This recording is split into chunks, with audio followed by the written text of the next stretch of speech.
"You're a cultural misfit, Naomi," Mason remarked bluntly as he pushed a bundle of termination across his mahogany desk.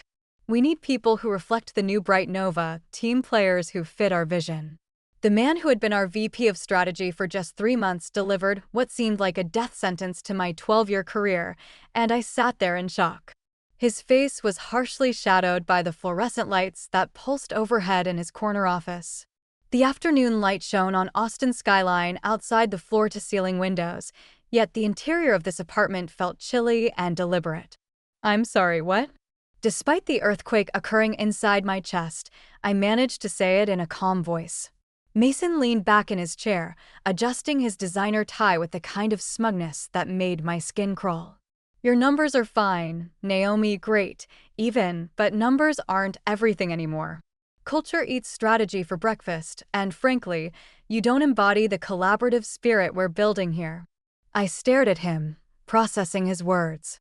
Fine? My numbers were fine?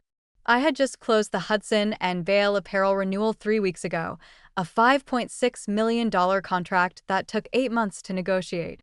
I had won the President's Club Award 4 years running. I had mentored half the sales team through their biggest deals. But apparently, that was just fine.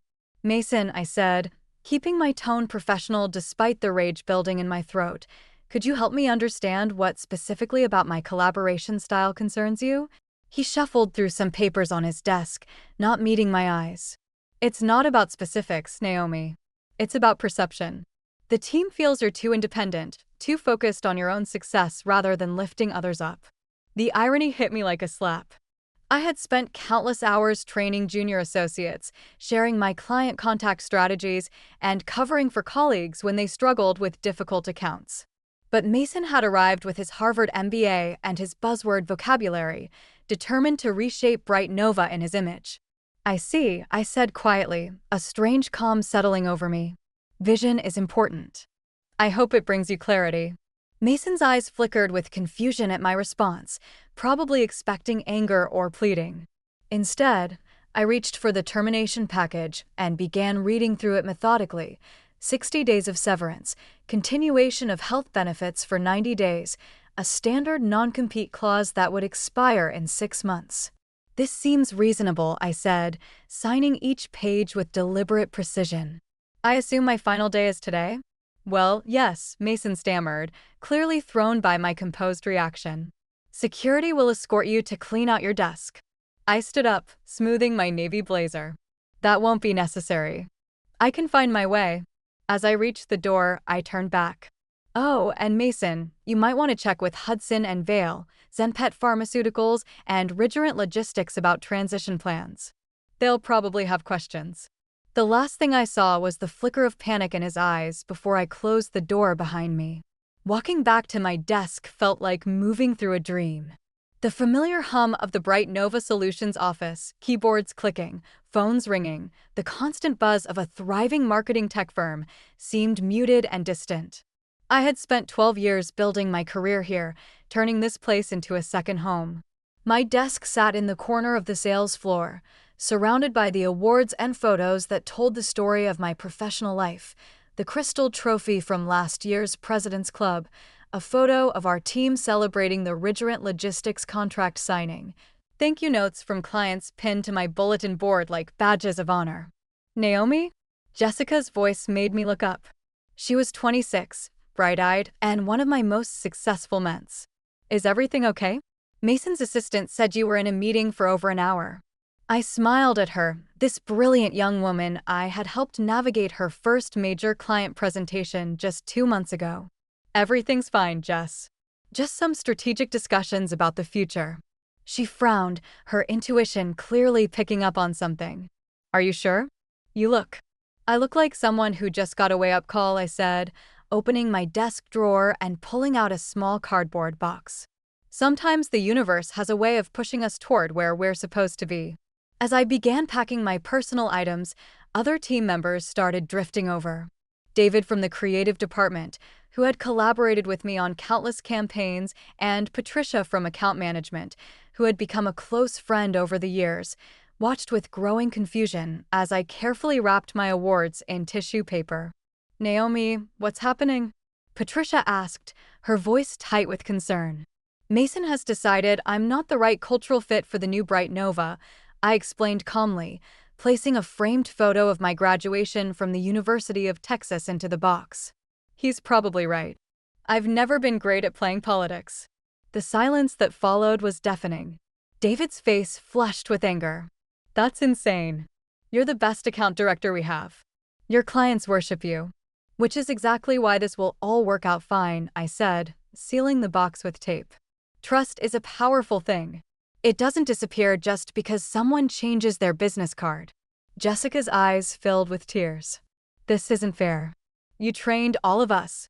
You've carried this company for years. I stood up, box in hand, and looked around at these people who had become family. Life isn't about fair, Jess. It's about recognizing opportunities. Sometimes the biggest favor someone can do for you is to set you free. As I walked toward the elevator, I felt strangely light. The weight of corporate politics, of trying to fit into someone else's vision, was already lifting from my shoulders. I had spent 12 years being excellent at my job. Now it was time to find out what I could build when I was excellent for myself. The elevator doors closed, and I caught my reflection in the polished steel. For the first time in months, I was smiling. The first thing I did when I got home was pour myself a glass of wine and sit on my apartment balcony overlooking Lady Bird Lake. The Austin skyline stretched before me, the same view I had admired every evening after long days at Bright Nova. But today, something fundamental had shifted. My phone buzzed with a text from Patricia. Half the team is ready to quit. I typed back, don't do anything rash. Focus on taking care of your clients. That's what matters. But even as I sent the message, I knew Patricia was right. Mason had made a catastrophic miscalculation. In his rush to reshape the company culture, he had forgotten a basic truth about the marketing industry. Relationships are everything. Clients don't work with companies, they work with people they trust. I opened my laptop and began drafting emails, not angry screeds or bitter complaints, but professional notes to my 3 biggest clients. Hudson and Vale Apparel, where I had worked with CEO Rebecca Hudson for 6 years. Zenpet Pharmaceuticals, whose chief marketing officer had become a close friend. Revengereddit Logistics, a family-owned company that had grown from a regional trucking firm to a national supply chain powerhouse under my guidance. Each email was carefully crafted, expressing gratitude for years of partnership and explaining that I would no longer be their point of contact at Bright Nova. I thanked them for their trust, their collaboration, and their friendship. I didn't mention Mason or the circumstances of my departure. I simply said that I was exploring new opportunities and wished them continued success. As I hit send on the last email, my phone rang. Rebecca Hudson's name appeared on the screen. Naomi, I just got your email. What the hell happened? Rebecca's voice was sharp with concern. We had built Hudson and Vale's entire digital marketing strategy together, taking them from a small boutique brand to a nationally recognized name in sustainable fashion. Mason and I had different visions for my role, I said diplomatically. It seemed best for everyone if I pursued other opportunities. That's corporate speak, and you know it, Rebecca shot back. Did they fire you? Because if they did, they just made the stupidest business decision in history. I laughed, surprised by the warmth in my chest. I appreciate the vote of confidence, Rebecca. Really? It's not a vote of confidence, it's a statement of fact. You've been instrumental in our growth. The new campaign you designed increased our online sales by 40%. Our upcoming holiday launch? That was your strategy from beginning to end.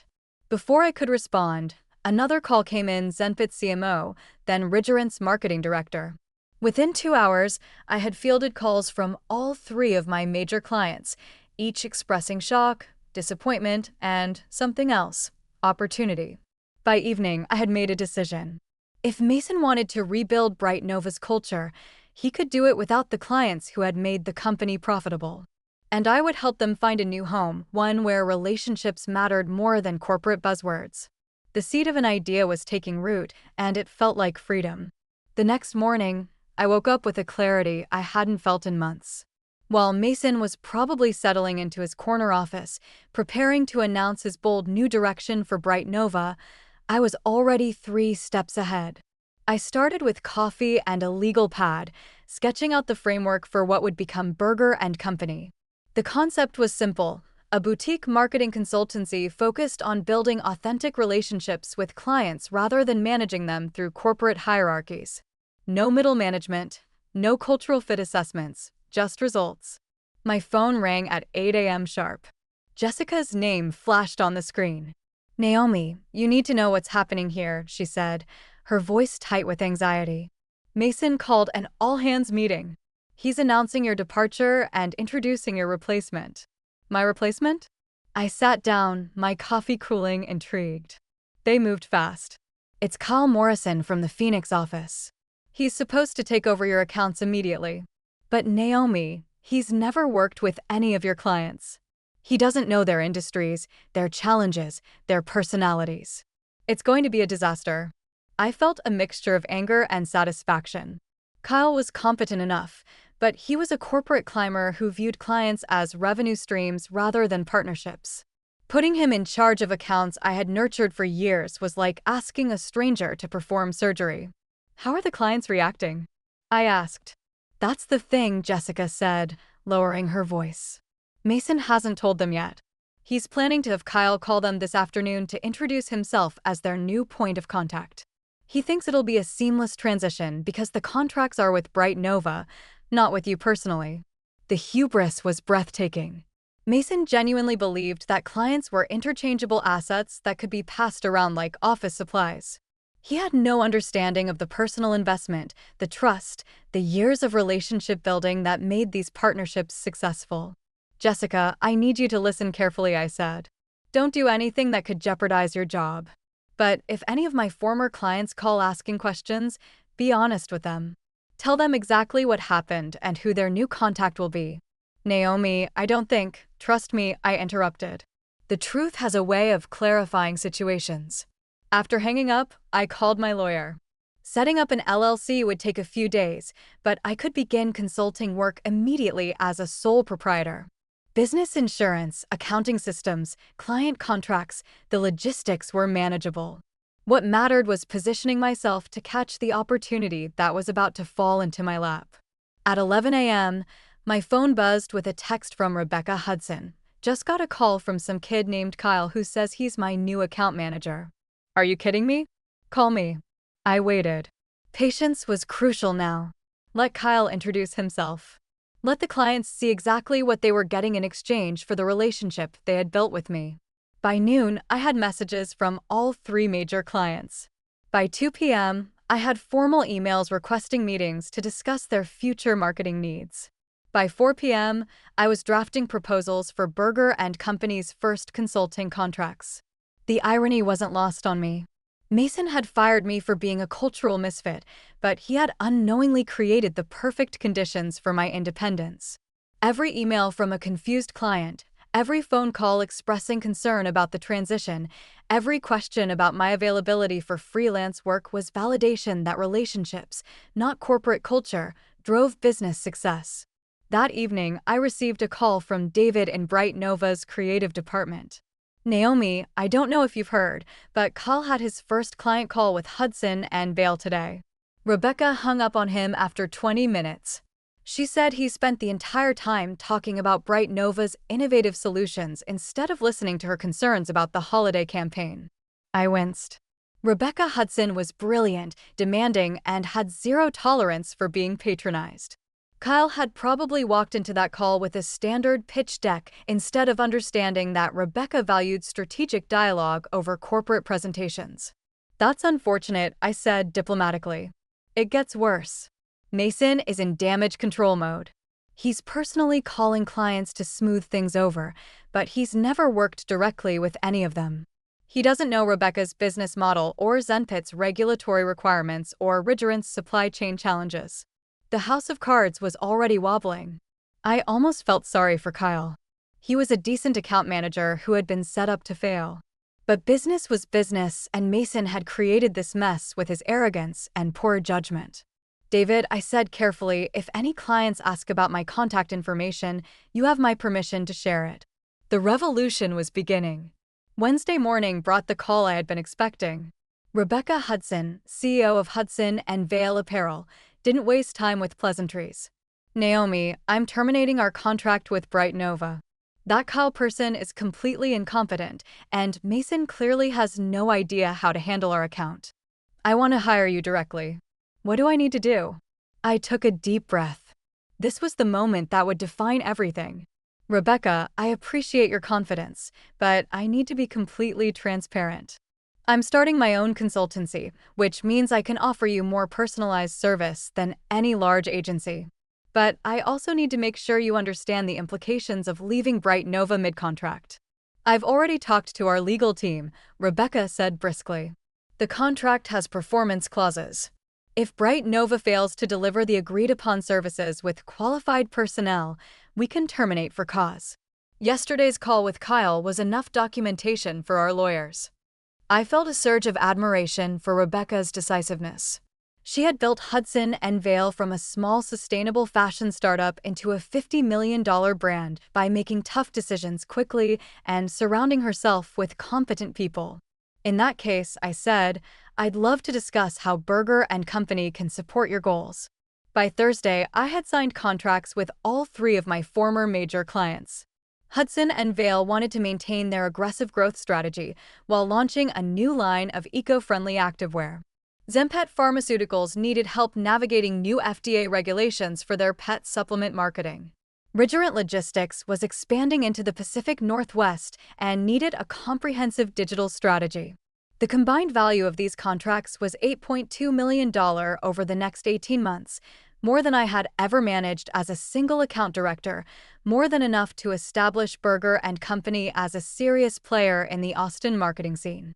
But the real satisfaction came from knowing that each client had chosen to work with me not because of corporate politics or cultural fit, but because of proven results and trusted relationships. Friday afternoon, my phone rang with a number I recognized but hadn't expected to see, Mason Caldwell. Naomi, his voice was strained, lacking the confident smugness from our termination meeting. I think we need to talk. Hello, Mason. How can I help you? Look, there seems to be some confusion with our clients. Hudson and Vale, Zempet, and Revengereddit have all submitted termination notices. I'm hoping you can help clarify the situation. I leaned back in my desk chair, looking out at the Austin skyline, where I was now renting temporary office space in a co-working facility downtown. I'm not sure what needs clarification. I assume they explained their concerns during the transition process. This is about the non-compete clause in your severance agreement, Mason said, his tone shifting toward threatening. You can't solicit Bright Nova clients for 6 months. Mason, I haven't solicited anyone. These clients reached out to me after experiencing the new service level at Bright Nova. They made their own business decisions based on their own needs. The silence stretched long enough that I wondered if the call had dropped. Naomi, Mason finally said, what would it take to bring you back? We could discuss a promotion, maybe a senior director role with more autonomy. The desperation in his voice was almost pitiable. A week ago, I was a cultural misfit who didn't embody collaborative spirit. Now I was suddenly promotion material. I appreciate the offer, Mason, but I'm very happy with my current situation. Berger and Company is exactly where I need to be. Your current situation is built on stealing our clients. My current situation is built on relationships I developed over 12 years of excellent service, relationships that Bright Nova apparently didn't value enough to retain the person who created them. I hung up, feeling lighter than I had in years. The bridge was officially burned, and I couldn't have been happier about it. The following Monday brought news that exceeded even my optimistic expectations. Patricia called from Bright Nova, her voice barely containing excitement. Naomi, you're not going to believe what's happening here. It's complete chaos. I was sitting in my new office space, a modest but professional suite in a converted warehouse in East Austin, exposed brick walls, large windows, and the kind of creative energy that actually fostered collaboration. Unlike the sterile corporate environment Mason had been so proud of. Tell me, I said, though I suspected I already knew. 3 more clients terminated their contracts this morning: Goldthorn Media, Ravens Park Ventures, and Kestrel Wind Group. They all cited concerns about service quality and relationship management. Kyle Morrison tendered his resignation. He said he was set up to fail and refused to be the scapegoat for bad strategic decisions. I felt a pang of sympathy for Kyle. He was collateral damage in Mason's cultural revolution, a competent professional who had been thrown into an impossible situation. That's unfortunate for Kyle, I said. He deserved better. But wait, there's more, Patricia continued, and I could hear the grin in her voice. The board called an emergency meeting. Apparently, losing 8 major clients in 2 weeks raised some questions about Mason's leadership vision. David heard from someone in accounting that we're looking at a 40% revenue shortfall for the quarter. The magnitude of the implosion was staggering. Mason had destroyed years of relationship building in pursuit of a cultural transformation that nobody had asked for. He had prioritized abstract concepts like collaborative spirit over concrete results like client satisfaction and revenue generation. Patricia, are you okay?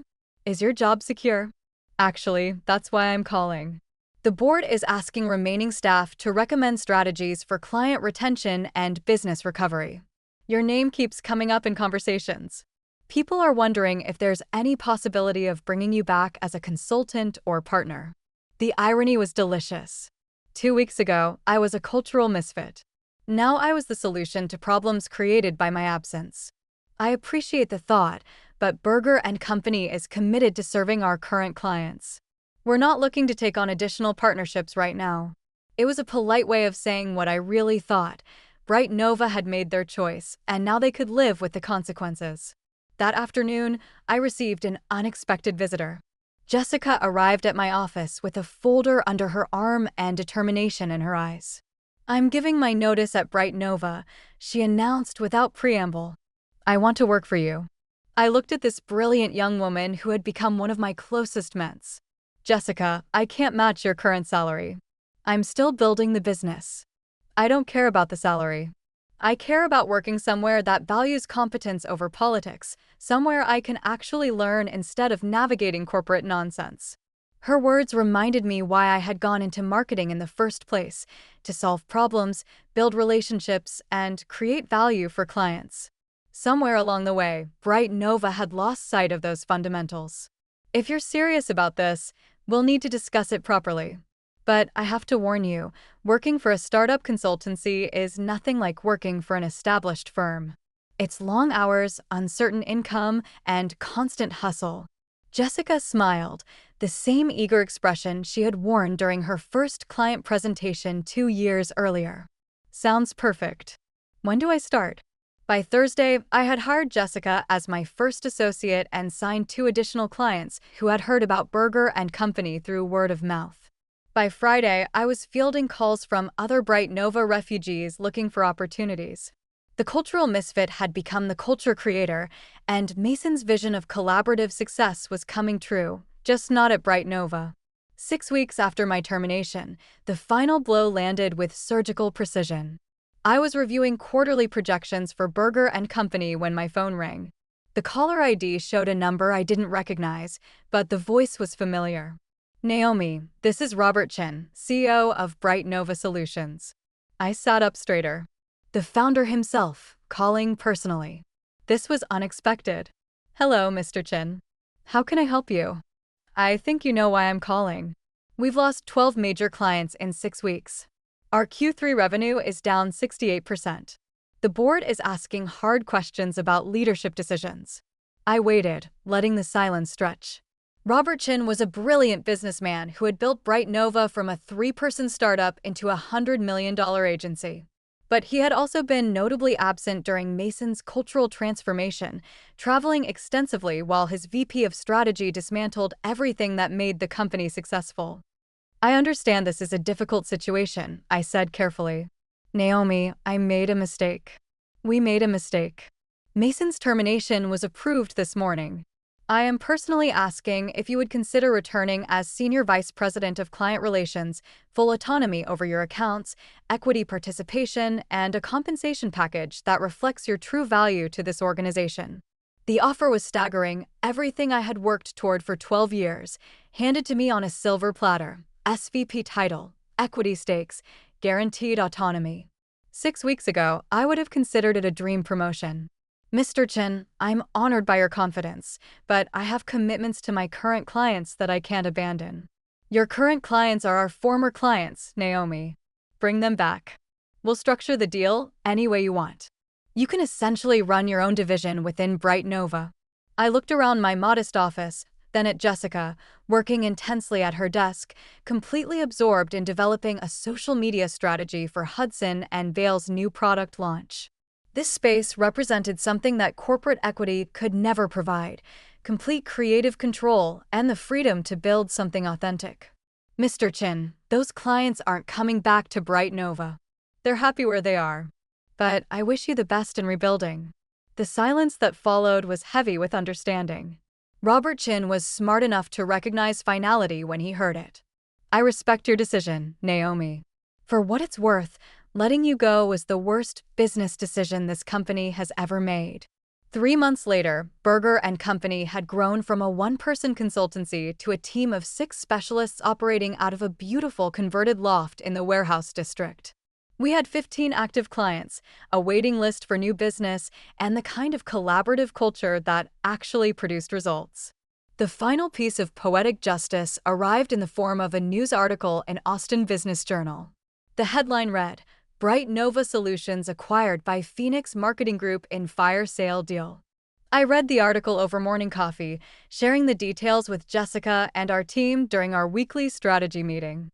Bright Nova's valuation had dropped from $200 million to $43 million in 4 months. Robert Chin had stepped down as CEO. The Phoenix acquisition was essentially a bargain basement purchase of office space and remaining contracts. What happened to Mason?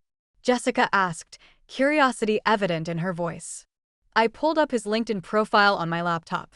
Looks like he's listed as an independent business transformation consultant based in Dallas now. The team exchanged glances, processing the magnitude of one man's impact on an entire organization. Mason's pursuit of cultural fit had destroyed a company that had taken 15 years to build. Should we send him a fruit basket? David asked with dark humor. He had joined us 2 months earlier, bringing creative talent and institutional knowledge from his 5 years at Bright Nova. Actually, I said, closing the laptop, we should send him a thank you note. Without his vision of cultural transformation, none of us would be sitting here today. The laughter that followed was warm and genuine, the sound of a team that had found its footing through shared purpose rather than corporate mandate. Mason had been right about one thing: culture did eat strategy for breakfast. He had just misunderstood what real culture looked like. We got back to work, building something better. As I reflected on the journey from that devastating termination meeting to this moment of quiet triumph, I realized that Mason's greatest mistake had been confusing control with leadership and compliance with excellence. A lesson that would guide every decision I made moving forward.